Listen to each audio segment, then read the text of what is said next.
Hello, Chris here on day 5. It's the afternoon of day 5 now of my water fast. So I want to take this opportunity, and the post above will probably say a bit more about this, just to dispel some of the myths, make some things a little bit clearer. Because I've had some fabulous feedback from great health professionals during this, telling me that maybe my good intentions might cause unintentional harm to people, and obviously that isn't what I was after. So I just want to take the opportunity to clarify a few things. First of all, I am not a doctor or a health professional. I have done like my nutrition level 3 and 4. I've read probably 100 books, spent thousands of hours studying things, but in no way am I a health professional in any respect. This is about me on a curious experiment of my own body, which I hope to keep in tip-top condition for many years after spending 40 odd years eating poorly, not terribly, but poorly, certainly not terrible compared to some people, and drinking too much and smoking and being, obese, although still playing a lot of sport and going to the gym, when inside I knew there was a better way that I wanted to be. And I'm not saying that anyone else has to be like that. Also, this is not a diet. It's absolutely nothing to do with a long-term way of eating. That is crazy. And if you're considering at any point that not eating is a way that you will feel better about yourself, you do start to need to look for other health. It's not about that at all. I came at this from a point of health and autophagy and intermittent fasting to actually make intermittent fasting better for me by altering my mindset towards eating and opening and changing my connection towards how ghrelin, the hunger hormones, promoted in my body just at different times of the day, and it prompts me to eat. I've also done a lot of meditation over the last few years, so I've become better at interpreting the triggers and making sure I react accordingly. Hence, I haven't had to take myself away to a place where there just is no food. Was able actually at one day. It was hard to cook the kids pizza and not eat it. So this isn't a long-term thing at all. I'm not going to be continuing this from tomorrow, although it's worked wonderfully for me. I feel epic, so I will be doing it again in the future. It's an opportunity for my body after years of the prescribed stuff that has damaged it to have time to heal. I also hear that the science is out on this side of stuff. You can always have contradictory advice, and I think one of the confusing things in the health and the medical field, especially in nutrition and food, is that there are massive corporate interests in maintaining the status quo. So as much as you can get some science saying this, you'll get other science saying that, and that's why we're probably in the pickle that we are now as a society. So I've decided to go down the route that I feel is right for me, and that's why I've tested it on myself, not to just and then see actually how it feels. And after 4 years of research, that seems right. Also, do not see what I've done here and decide, right, I'm starting that on a Monday. It would be the wrong thing to do. It will backfire on you terribly. I have spent 3.5 years getting to the position where I found this relatively easy, but I'm not saying you have to spend 3.5 years either. I spent a good 6 weeks getting to myself in a position where I wasn't going to go through lots of withdrawal symptoms, and also I was mentally in the right place to do this as well, and being very fortunate to have the right sort of freedom in my life to do this. Also, don't do this if you have any underlying health issues or eating disorders. Seek professional advice. And also, this is not a route to happiness. Getting a 6-pack or 4-pack makes me no happier than I was when I was 3 stone. I was still a happy guy. I just think that if I continue to do what I was doing, if I got to age 75 or 80 and got diagnosed with things that I could have avoided, or I couldn't walk as much as I wanted, I couldn't run with the kids or grandkids, that wouldn't make me happy. But I've been happy all the time. I've got a happy gene. So I just want to make that really, really clear, because there has been a bit of confusion, maybe by people who haven't researched as much or maybe didn't watch all the videos, but I want to make that very clear at the start. So let's go into my final results. This was not about weight loss, but unbelievably, in 7 days, I've lost a stone. But I'm not saying if you want to lose a stone in 7 days, do this. It would backfire on you terribly. I've prepared for this a long time. My ketone levels I mentioned at one point the ketone glucose index. So you like to start with, ketones didn't really exist in my blood. Glucose was about here. So what we've had is my let's get this right. My ketone levels have gone up and up and up and up. And my ketone levels have gone up, my glucose level has come down until they've got to a stage where they were 1-to-1, which is the perfect range for autophagy. Research it yourself. And then as of this morning, I was at 0.54, which is a really deep therapeutic level of autophagy. And just to put this into some scientific perspective, autophagy won the Nobel Peace Prize for medicine in 2016. So there is some decent stuff behind it. Please, anybody, if you're in this field, research that. You owe it to your patients. So what was it about me? Well, it was to assist me to become strong, slim, flexible and balanced for as long as possible. I did get a comment saying, oh, you're really slim now, you should put a bit more muscle on. This isn't about aesthetics, although clearly we want to look as good as we can look. I don't want to put more muscle on. I don't want to be able to strut around in gyms or stuff like that. That's not what the interest is. I want to find how my body functions best and how hopefully it can function best for the rest of my life. Otherwise I'll be pumping steroids. And I'm also saying, I think I've said it before as well, being slim does not make you happy, but dying early and having diseases definitely doesn't make you happy either. So also people thought I wasn't drinking. Now, if anyone just saw a video on YouTube or, oh, fast 5 days, get to look like that, and started it and didn't drink, then you're an idiot. Being a bit overweight would be the least of your problems.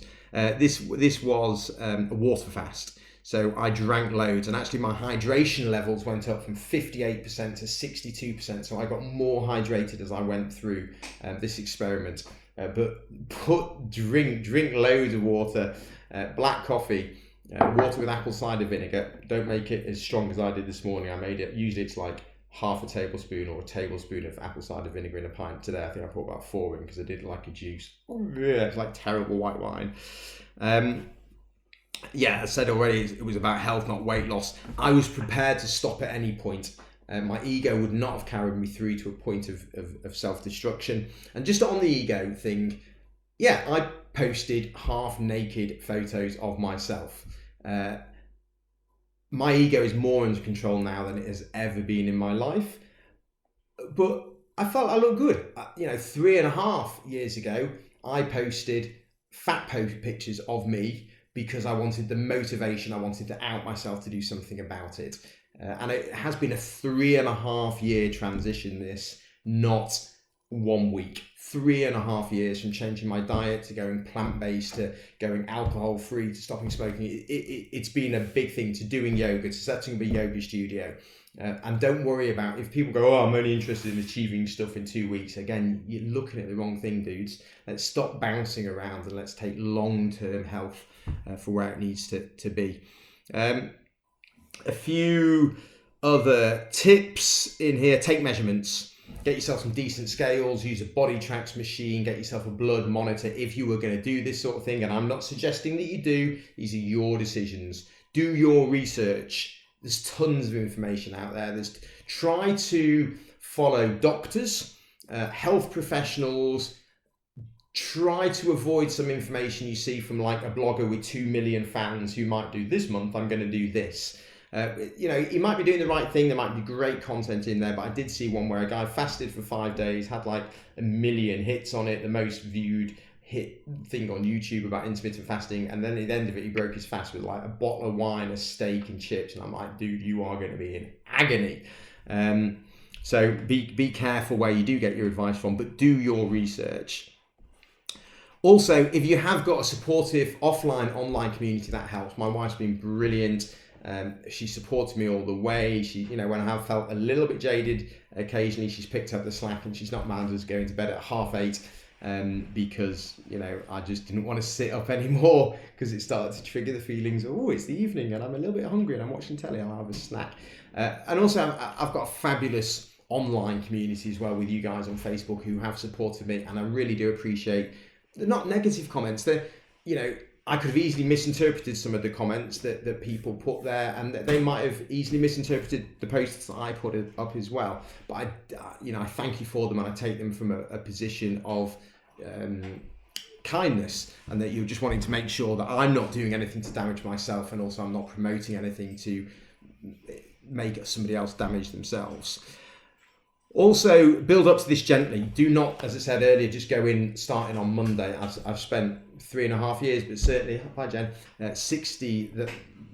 45 days building into this. If you went from eating 3 large meals, or even having a massive meal on the Sunday evening, and because you're not going to eat anything for a while, and you have loads of sugar and you have loads of carbs and loads of crap in your diet, and then you decided to go into this, your gut bacteria would be craving that stuff. You'd be getting, it'd be bad for you. You'd have headaches like someone's stabbing you in the back of the head. It'd be a terrible experiment.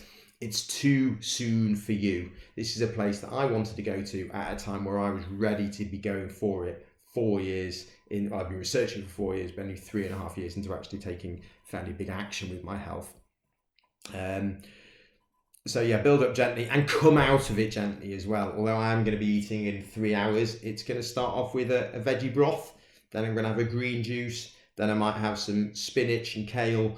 And although note that idea that isn't turning people on, this isn't about pleasuring myself. This is about pleasuring my body. Sleep more.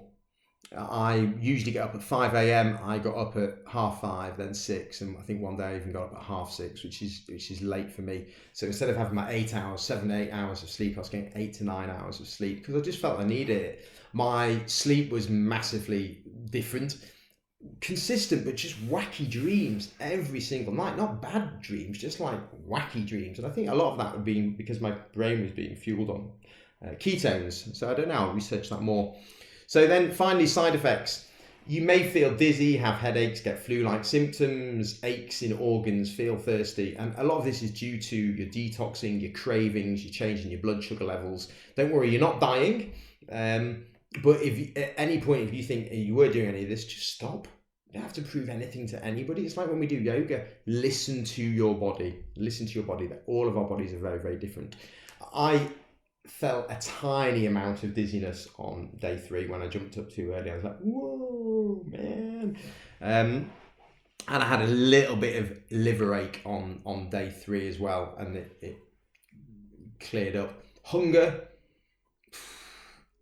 I get hungrier if I hadn't eaten for 4 hours after having lunch before tea. So hunger just wasn't a thing for me. But again, I've done the meditation, I've come into it in the right mind frame, so I was sort of prepared for worse than that. And I was thinking the other day, this has been very much like running an ultra marathon for me, which was my goal for last year. Nervous to start with. It wasn't as bad as I thought it'd be, and I'm glad to finish. Love food, love nutrition, fabulous. I also reduced my intensity of exercise, so I'd quite often do like HIIT exercise. I'd do our power yoga, I'd go for fast 10k runs or long 20-30 kilometer runs. Didn't do any of that. I did gentle yoga, for our flex yoga, our chill and bliss yoga. I did some Pilates, I did stretching every morning. I did do sets of press-ups because I'm conditioned to do that now when I make my coffee. Didn't do any high intensity stuff. Went for a short jog, just been for a lovely walk in the countryside. Exercised every day but gently, just changed it. Again, it was about self-care. And yeah, I think that is it. So hopefully that will please watch this. Mind you, there's no point in pleading for people to watch this, putting that right at the end. I'll just put that in the post. Anyway, peace out. Really enjoyed the experiment. Happy if people want to reach out to direct you towards where I get my information from. Take care.